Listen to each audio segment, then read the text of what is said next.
Amém, irmãos? Abram a Bíblia de vocês em 2 Timóteo, capítulo 4, versículo 1 ao versículo 8. 1 Timóteo, capítulo 4. 2 Timóteo, capítulo 4, do versículo 1 até o versículo 8.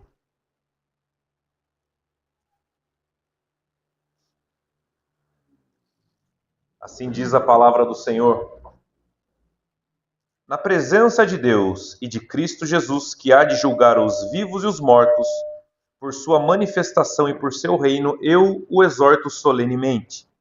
Pregue a palavra, esteja preparado a tempo e a fora de tempo, repreenda, corrija, exorte com toda paciência e doutrina. Pois virá o tempo em que não suportarão a sã doutrina, ao contrário, sentindo coceira nos ouvidos, juntarão mestres para si mesmos, segundo seus próprios desejos. Eles se recusarão a dar ouvidos à verdade, voltando-se para os mitos. Você, porém, seja moderado em tudo, suporte os sofrimentos, faça a obra de um evangelista e cumpra plenamente o seu ministério. Já estou sendo derramado como oferta de bebida. Está próximo o tempo da minha partida. Combati o bom combate, terminei a corrida e guardei a fé. Agora me está reservada a coroa da justiça, que o Senhor, o justo juiz, me dará naquele dia, e não somente a mim, mas também a todos os que amam a sua vida. Vamos orar. Senhor, nós te agradecemos por esse culto e te agradecemos por esse texto. Que o Senhor me ilumine, Senhor, e me ajude a compreender e a expor esse texto de acordo com o que o Senhor deseja. Que o Senhor me use apenas como uma ferramenta, que o Senhor fale aos corações aqui presentes e que não venha nada de mim, como sempre eu digo, mas que venha sempre do teu Santo Espírito, porque nós estamos aqui para ouvir a tua voz e não a voz de homem algum. Muito obrigado, Senhor, por todos que estão aqui. Essa oração que nós fazemos em nome de Jesus. Amém.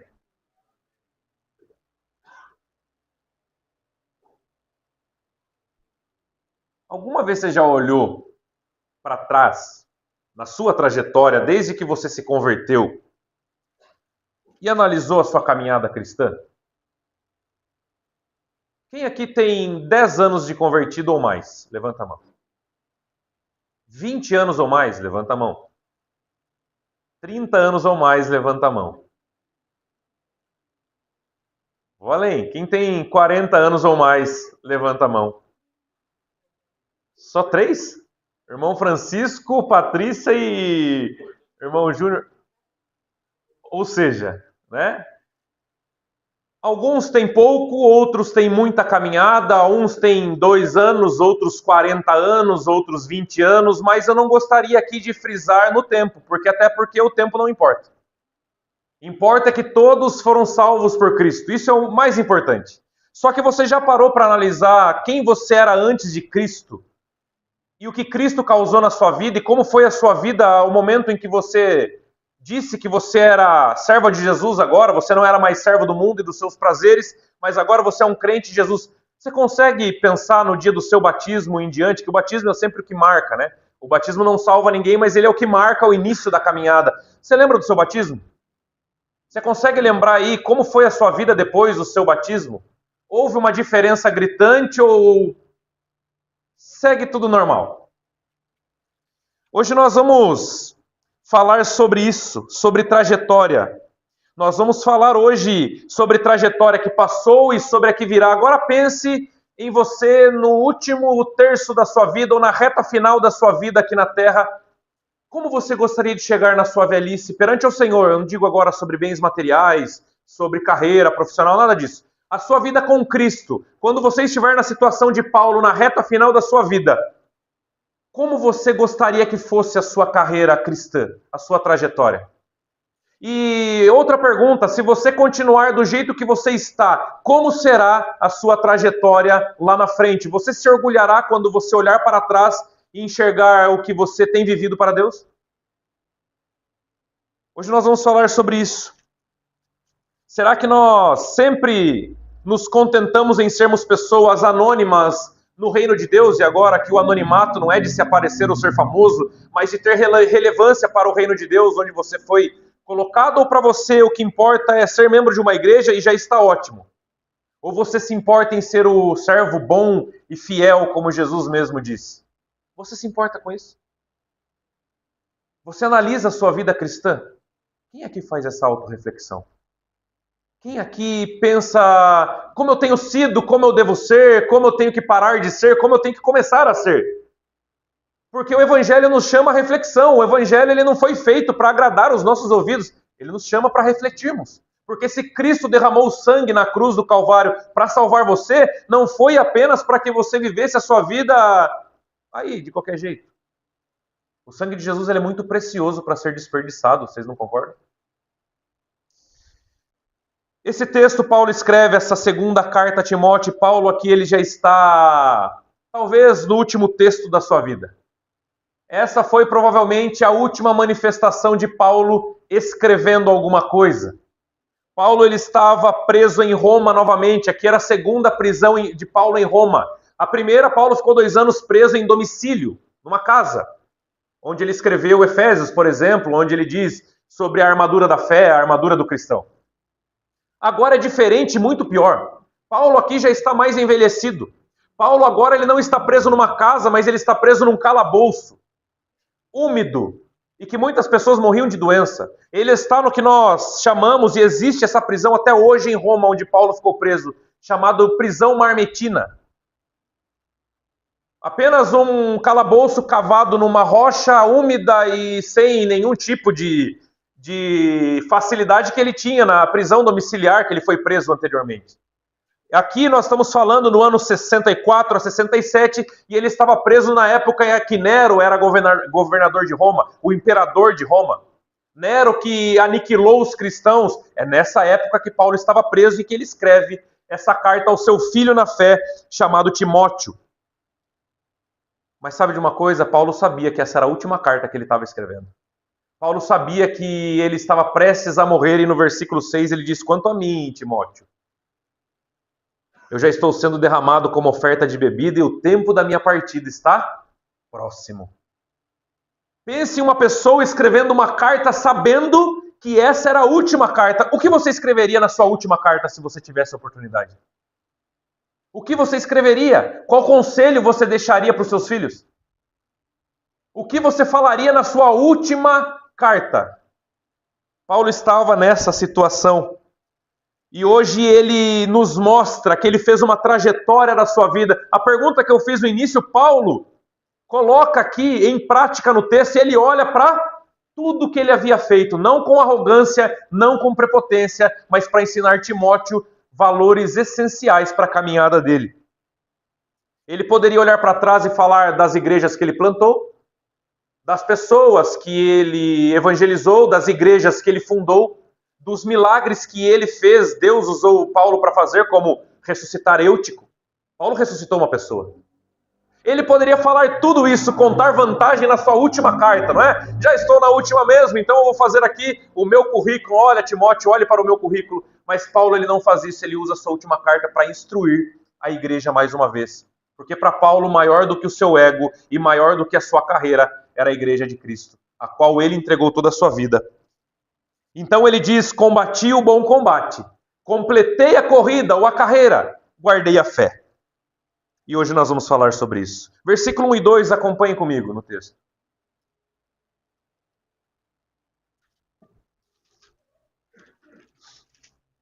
Na presença de Deus e de Cristo Jesus, que há de julgar os vivos e os mortos, por sua manifestação e por seu reino, eu o exorto solenemente. Pregue a palavra. Esteja preparado a tempo e fora de tempo. Repreenda, corrija, exorte com toda paciência e doutrina. É importante nós dizermos aqui que essa é uma carta considerada pastoral. Timóteo era pastor, Timóteo era um jovem pastor. E jovem nos tempos bíblicos tem uma conotação diferente dos jovens que nós pensamos. Quando nós falamos em jovens, estamos falando aí de adolescentes e jovens de 25 anos, vai? Jovem nos tempos bíblicos era alguém já maduro, mas ainda com muita saúde e disposição para caminhar. Timóteo era um jovem, eu não sei se de 30 ou 40 anos, mas ele era um jovem na caminhada. Timóteo ele era considerado filho na fé de Paulo, e Paulo começa dizendo como um pai. Já no último capítulo da sua última carta, já nos 45 do segundo tempo, ele diz: eu o advirto, Timóteo. Advirto. Advertência é o quê? Estou chamando a sua atenção para algo importante. Não estou agora jogando palavras ao ar, eu estou pedindo para você, Timóteo, preste atenção no que eu vou falar para você, porque essa é a saideira, essa é a última. Pregue a palavra a tempo e fora de tempo. Pregue a palavra. Eu advirto na presença de Cristo. Pregue a palavra. Não é fale sobre a palavra quando der. Não é fale aquilo que as pessoas querem ouvir, Timóteo. Pregue a palavra, esteja preparado, Timóteo, quando você bem quiser, não é? Quando o seu time do coração não estiver jogando. Pregue a palavra quando não tiver mais nada importante para você fazer na sua vida. Paulo não disse isso. Paulo disse: pregue a palavra a tempo e fora de tempo. Paulo ele conhecia as dificuldades que Timóteo enfrentava nos seus dias. Nós estamos falando aqui de quando Nero era governador de Roma. As igrejas sofriam, os cristãos eram aniquilados.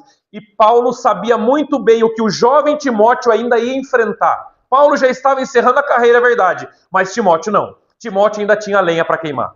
Então, Paulo, conhecendo isso, ele diz a tempo e fora de tempo. E o que ele quer dizer a tempo e fora de tempo? Em todas as circunstâncias, Timóteo. Não dependa de circunstâncias para evangelizar, não dependa de circunstâncias para pregar a palavra. Independente se o governo de Nero é cruel contra os cristãos, pregue a palavra. Independente se as pessoas lotam a igreja, só tem 2 no culto, pregue a palavra. Pregue a palavra. Não seja movido por circunstâncias religiosas, governamentais, apenas pregue a palavra. A palavra. E a palavra aqui é o evangelho em si. O evangelho. Não quando você quiser. Não quando simplesmente não tem mais nada para fazer. Mas mesmo que Nero esteja batendo na porta da sua igreja, Timóteo, pregue a palavra. Não pare, você foi chamado para isso. Pregue a palavra. Não se você for líder de um cargo na igreja, daí você prega, Timóteo. Não se o seu candidato às eleições de presidente, de direita ou esquerda, ou seja lá que lado for, ganhar as eleições. Pregue a palavra. Não se a sua namorada ou seu namorado estiver junto com você. Não só se você estiver com dinheiro no bolso ou estiver dando tudo bem na sua vida. Não só isso, Timóteo, mas pregue a palavra se você está sem dinheiro. Pregue a palavra se todos te abandonarem, como Paulo mesmo diz, que não houve ninguém em sua defesa no seu último julgamento. Paulo ele morreu sozinho. Paulo ele morreu solitário. Paulo ele foi julgado, ele estava só. Só não, ele estava com Cristo. Se tirar os seus amigos de você, o que sobra? Se tirar a sua família de você, o que sobra? Se tirar a sua casa e tudo que você conquistou por seu esforço nessa terra, o que sobra? Se tirar a sua namorada de você, seu namorado, sua esposa, seu esposo, o que sobra? Sobra fé. Sobra fé. Ainda que uma mãe esqueça do seu filho, eu nunca me esquecerei de vocês. Isso quem disse foi o próprio Senhor. Portanto, faça o que você deve fazer, Timóteo, e não dependa de circunstâncias ou de desculpas. Porque se tem algo que todos nós aqui somos mestres, são desculpas. Não é verdade, gente? Nós somos mestres em dar desculpas para tudo e para todos, para não fazermos o que devemos fazer. E nós, o pior de tudo é que nós sabemos que nós devemos fazer. Então Paulo está falando, deixe as muletas de lado, Timóteo, e pregue a palavra, a tempo e fora de tempo, repreenda, corrija. E o que esse texto nos ensina também é que a palavra de Deus ela não foi feita para nos agradar. Embora hoje tenha David Leonardo por aí gritando aos 4 cantos da terra e tantos outros da mesma linhagem, dizendo que você é o todo cheiroso de Deus, o evangelho não foi feito para agradar você e nem a mim. O evangelho foi feito para transformar a nossa vida. E o evangelho que não confronta não é o evangelho que salva. O evangelho que não te confronta não te salva.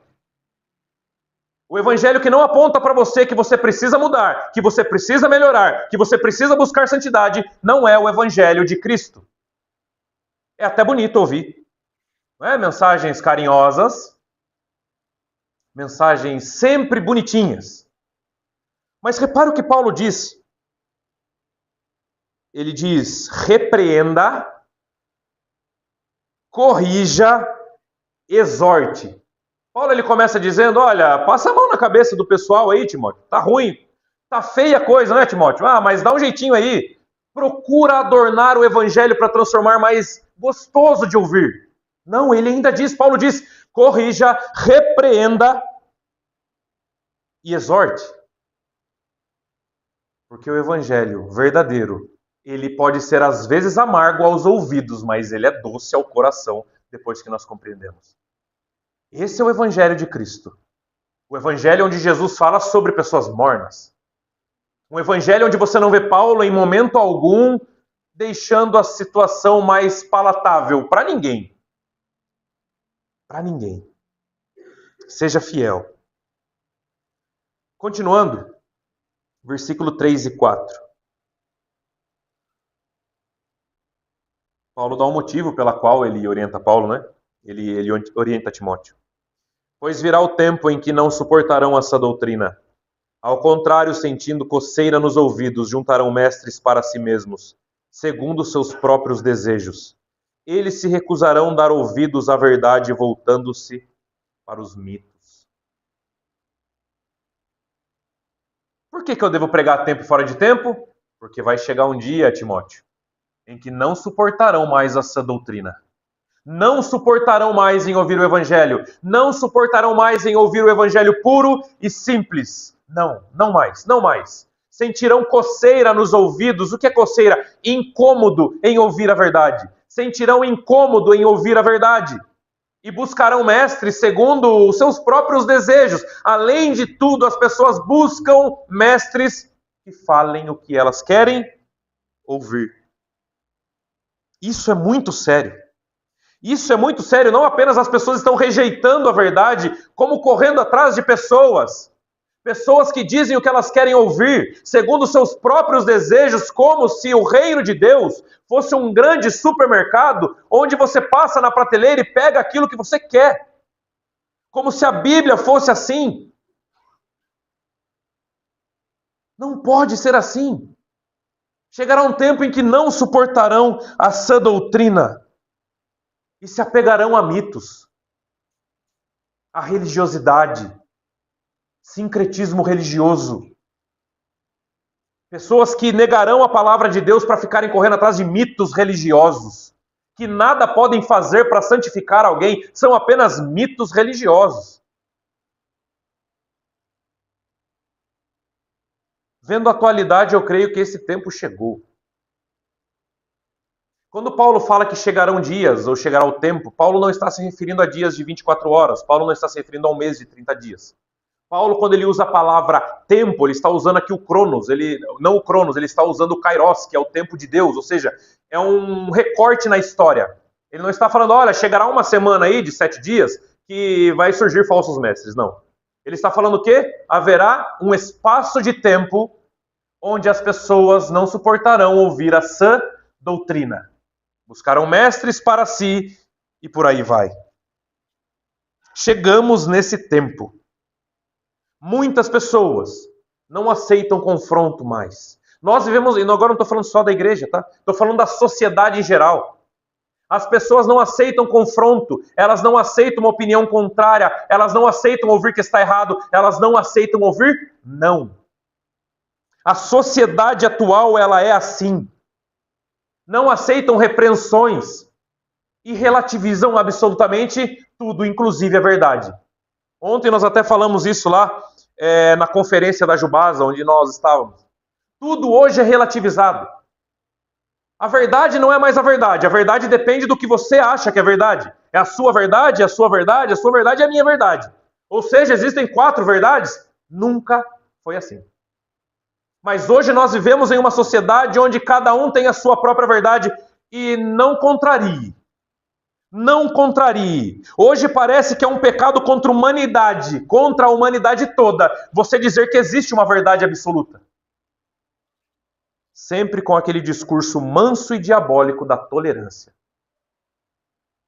Manso, porém diabólico da tolerância. Nós devemos amar as pessoas e respeitar todas as pessoas, independente da fé delas. Você é um cristão, respeite as pessoas, ame as pessoas. Mas nunca coloque para dentro do seu coração que a verdade deles é igual à sua. Isso não é tolerância. Isso é falta de identidade e de saber defender o que você crê. Todos nós estamos em ambientes onde pessoas de outras religiões estão. Respeite, ame essas pessoas. Esteja sempre pronto para ajudá-las.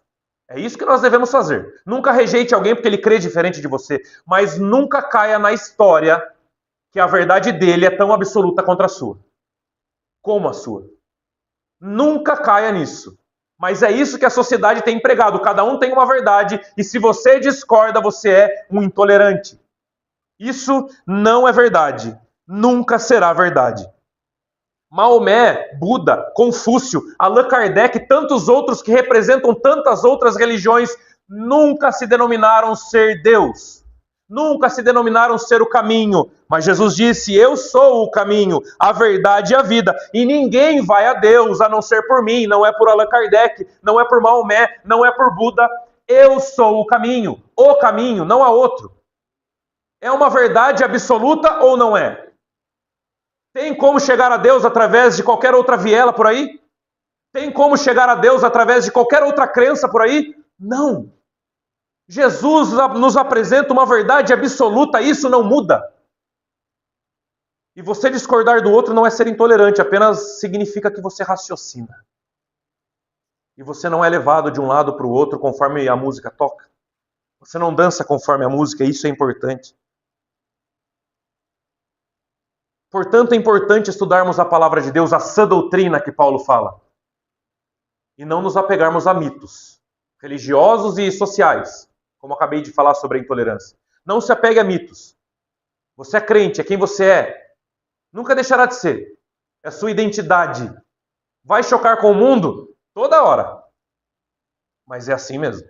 Estamos na contramão do mundo. Versículo 5, acompanhe comigo.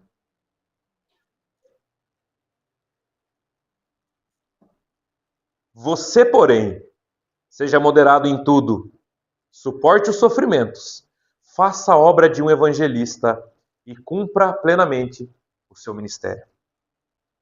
Paulo agora aqui, ele mais uma vez como um pai, preocupado, porque ele sabia que ele não sairia daquela prisão. Ele dá mais um conselho para o Timóteo. Você, porém, isso significa o quê? Um contraste. O mundo caminha aqui. As pessoas pensam assim. Tudo está girando assim. Você, porém, não. Você, porém, não. Paulo está dizendo, mesmo que os outros façam diferente de tudo que você ouviu, permaneça fiel. Permaneça fiel, mesmo que os outros abandonem a verdade. Você, Timóteo, continue do lado da verdade. Mesmo que todos procurem as facilidades, você, Timóteo, continue fazendo o que é correto, mesmo que seja mais difícil. Mesmo que a maioria escolha outro caminho, você, Timóteo, sabe qual é o único caminho. Mesmo que as ideias modernas e pecaminosas sejam hoje normalizadas, você, Timóteo, continue confrontando, porque isso faz parte do Evangelho. Mesmo que todos enganem e roubem, você, Timóteo, continue íntegro. Mesmo que soneguem, você, Timóteo, continue andando na verdade. Você já deve ter ouvido isso da sua mãe alguma vez. Você não é... Todo mundo ouviu, né? Você não é... Todo mundo. Ah, mãe, mas eu vou lá porque todo mundo vai. Você... Pois é, Paulo fala exatamente a mesma coisa para Timóteo. Paulo está no final da sua vida e dá o seu último conselho. Você não pode ser como o mundo quer que você seja. Você não pode ser moldado pelo mundo. Você não pode fazer o que o mundo faz. Todos podem ir para lá. Todos. Eu posso? Não. O Brasil todo faz. Eu posso fazer? Não. Todo mundo fala palavrão. Eu posso? Não. Todo mundo se embriaga. Eu posso? Não. Todo mundo usa droga. Eu posso? Não. Todo mundo professa a fé em qualquer Deus aí fora. Eu posso? Não. Por quê? Por que não? Simples assim. Porque você é cristão e você não representa mais você representa Cristo. Paulo tinha muito isso fixo na cabeça dele, já não vivo eu, mas Cristo vive em mim. Agora eu não represento mais o João na rua. Eu represento algo muito maior que eu. Eu represento uma fé muito maior do que eu, ou do que eu acho, ou do que eu penso ser o correto. Por que eu não posso? Por que não? Porque você agora é a Bíblia que o mundo aí fora lê, como disse Billy Graham. Você agora é a Bíblia que o mundo aí fora lê. Olha um exemplo. Quem aqui já leu Gênesis, o relato de Noé, quando Deus pede para ele construir a arca? Todos já leram? No capítulo 7, Deus diz assim para Noé. A Bíblia diz, né? Moisés escreveu: Noé era um homem justo e íntegro, mais do que todas as pessoas da sua geração. Repare bem, Noé era um homem íntegro e justo, mais do que todas as pessoas do seu bairro. É isso? Mais do que todas as pessoas do seu trabalho, da linha de produção, da escola, do futebol. Noé era o homem mais íntegro e justo da Vila Nova. Foi isso? Noé era o homem mais íntegro e justo da sua geração. Sabe o que significa isso? Ele era o íntegro e justo que agradava a Deus entre o mundo conhecido da sua época. Esse seguia bem o eu não sou todo mundo, né? E ainda começou a fazer um barco, demorou 100 anos para fazer um barco, nem chover, chovia. E o povo zombava dele, olha lá o Noé. Ia lá o Noé. Ficou doido, Noé. Agora diz que virou barqueiro. É barqueiro? Como que é quem fabrica barco? Virou fabricante de barcos agora, o tal do Noé. Até o dia que choveu. Até o dia que choveu e o Senhor fechou a porta da arca. Você não precisa engolir tudo que o mundo empurra goela abaixo. Você não precisa seguir ninguém. Você não precisa ser aceito por ninguém. Você não precisa ser aplaudido por ninguém. Ninguém. Você já foi aceito por Cristo. Você já foi aceito por Cristo. Você não precisa seguir um modelo humano ou uma ideologia maluca ou uma ideia de um governo, seja de que lado for, que eu também não estou nem aí. Eu sigo a Cristo. Ele é o comandante da minha vida. Ele é o legislador da minha vida. Isso basta para nós. Isso deveria bastar para nós. E Paulo diz o seguinte: você, porém, Timóteo, seja moderado em tudo.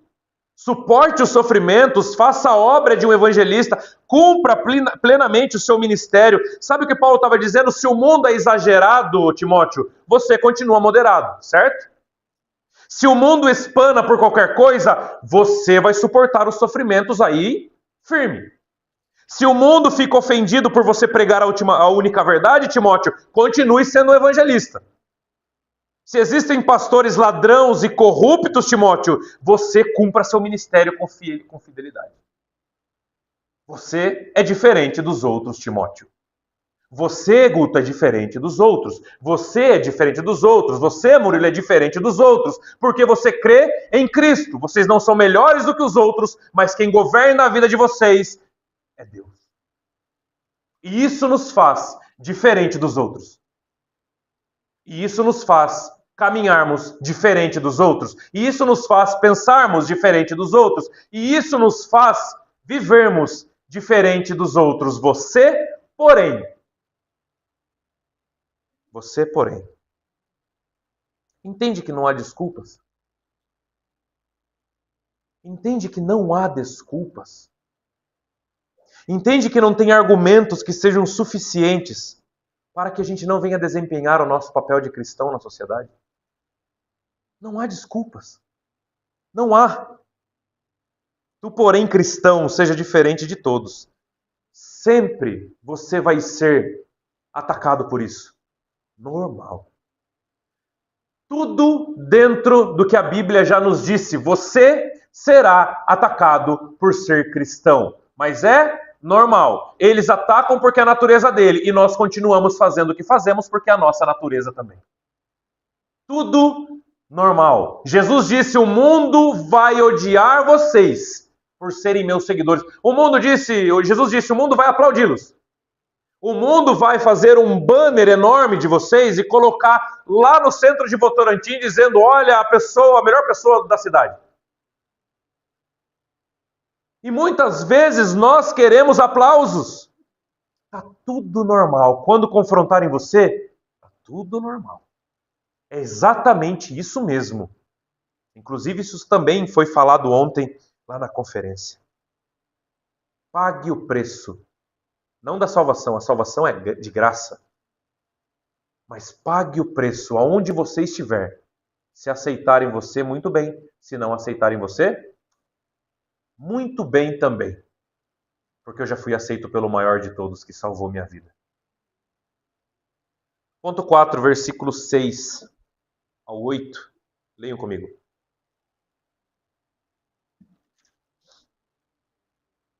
Eu já estou sendo derramado como oferta de bebida. Está próximo o tempo da minha partida. Combati o bom combate. Terminei a corrida. Guardei a fé. Agora me está reservada a coroa da justiça, que o Senhor, o justo juiz, me dará naquele dia. E não somente a mim, mas também a todos os que amam a sua vinda. No meu ponto de vista, esse é o texto mais bonito que nós temos na Bíblia. Esses 3 versículos são a despedida final. Não tem um tom de despedida? Timóteo, muito obrigado por tudo que você fez, pelas viagens, pela caminhada. Muito obrigado por todo o suporte, Timóteo. Mas agora chegamos ao fim. Já estou sendo derramado como oferta de bebida. Paulo aqui ele usa a oferta de bebida, era comum os judeus, também com animais, eles oferecerem ofertas derramadas sobre o altar de vinho, geralmente. Onde era uma simbologia que tudo estava sendo entregue ali até a última gota. Paulo estava olhando para a morte dele e glorificando a Deus. Eu estou servindo como a oferta de bebida que será derramada para a honra e para a glória de Deus. Eu estou sendo derramado. Ele consagrou tudo que ele fez. Ele negou os seus dias, ele negou o seu tempo, ele negou os seus desejos em prol do evangelho. Só faltava o corpo que seria destruído. Eu estou sendo derramado. E aí ele começa, acho que, dizendo a frase mais famosa, talvez, de Paulo, dentre tantas, né? Combati o bom combate. Eu combati o bom combate. Sabe o que Paulo estava falando aqui? Ele viveu realmente fazendo o que Cristo chamou ele para fazer. Combater o bom combate. Ele combateu esse bom combate, as lutas em relação ao Evangelho, a pregação do Evangelho, ao reino de Deus, as perseguições, as fomes, as surras que ele levou. Para muitos de nós, isso poderia ser uma tragédia, não é? Eu passei fome, fiquei nu, e ele fala, ele passou nudez, vergonha, foi espancado várias vezes. Muitos de nós olhariam e falariam, meu Deus, que vida! E Paulo fala, esse é o bom combate.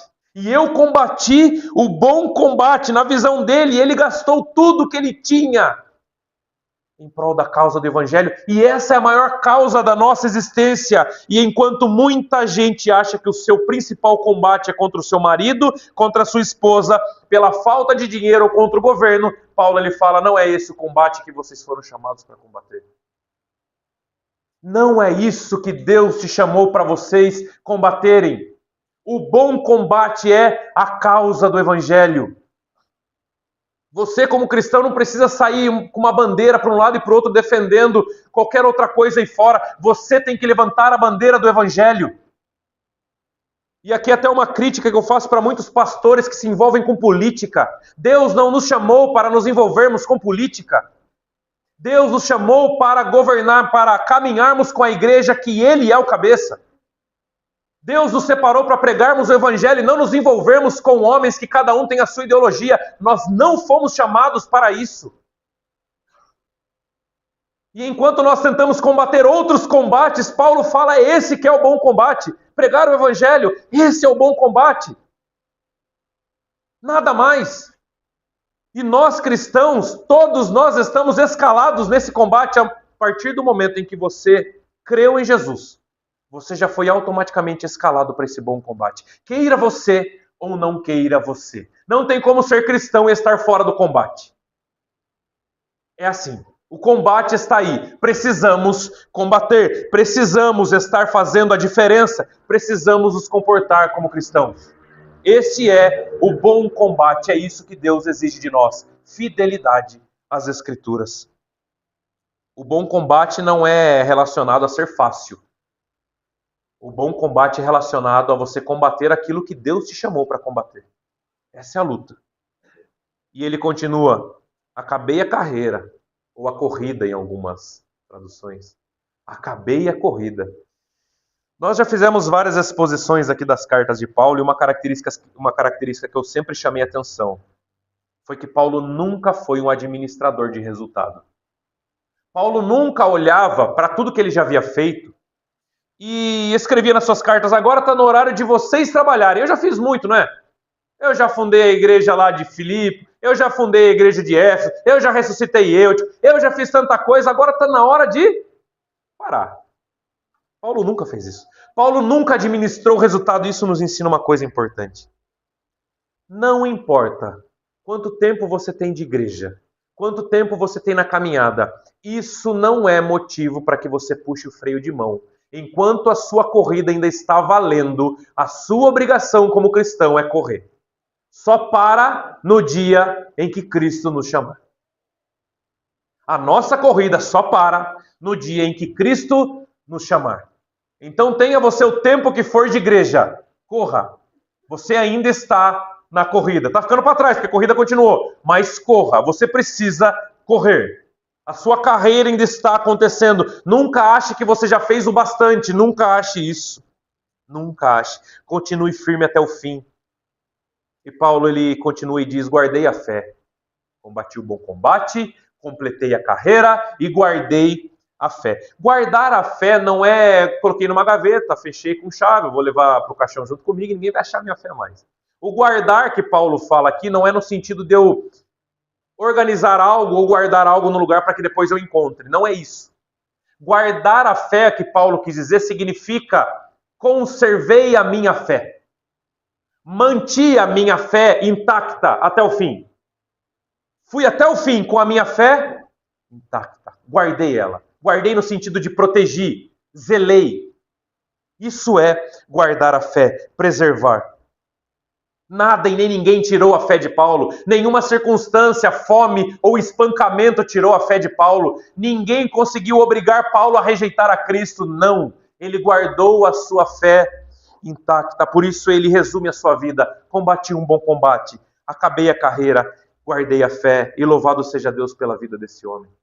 Que, na visão de muitos, inclusive da minha, é o maior apóstolo que nós já tivemos aí nas Escrituras. Dentre os 13 apóstolos, o grupo dos 12, tirando Judas e colocando Matias no lugar.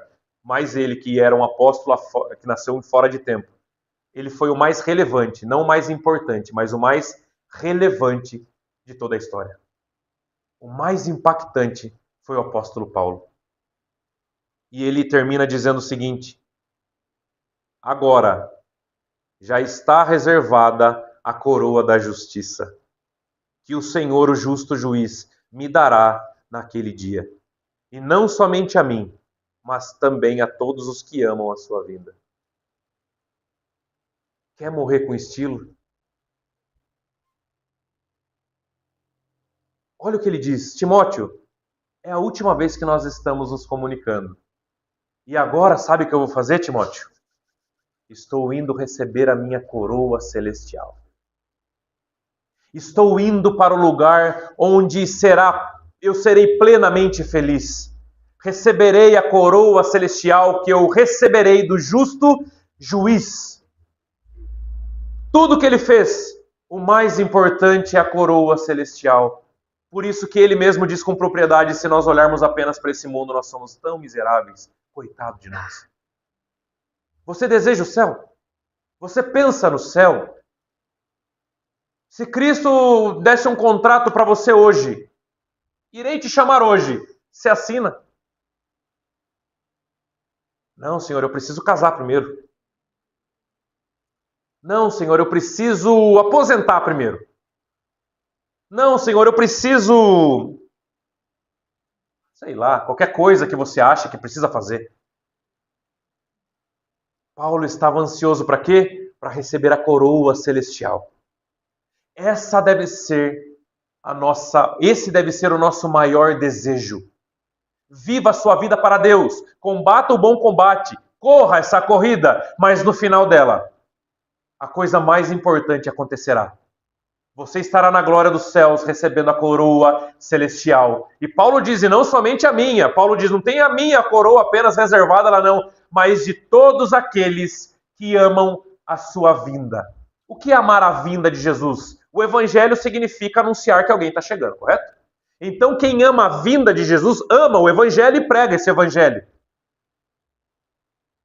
Todos os que amam o evangelho de Cristo receberão essa coroa. Temos que desejar isso. Para nós encerrarmos, Paulo ele olha para trás e fica satisfeito, não é? Ele fica satisfeito com tudo que ele viveu, com o combate que ele combateu, com a corrida que ele correu e com a fé que ele preservou. E nós? Você e eu? Se hoje fosse o nosso último dia e você tivesse a oportunidade ali, 5 minutos antes, de olhar para trás, como foi sua carreira? Como foi sua corrida? Agora, Cristo, tá? Vida cristã, não estou falando de bens e carreira profissional, mas sua vida para Cristo. Como foi sua corrida? Como foi a sua carreira? Qual sensação você teria? Combati o bom combate? Corri de fato a corrida com o que eu tenho de melhor? Preservei a minha fé? Combater o bom combate não está relacionado à proporção, até porque nenhum de nós terá o ministério proporcional ao de Paulo, é impossível. Aqui nós não estamos falando de alcance, nós estamos falando, combater um bom combate é lutar o combate a qual Deus colocou para você lutar com a sua realidade.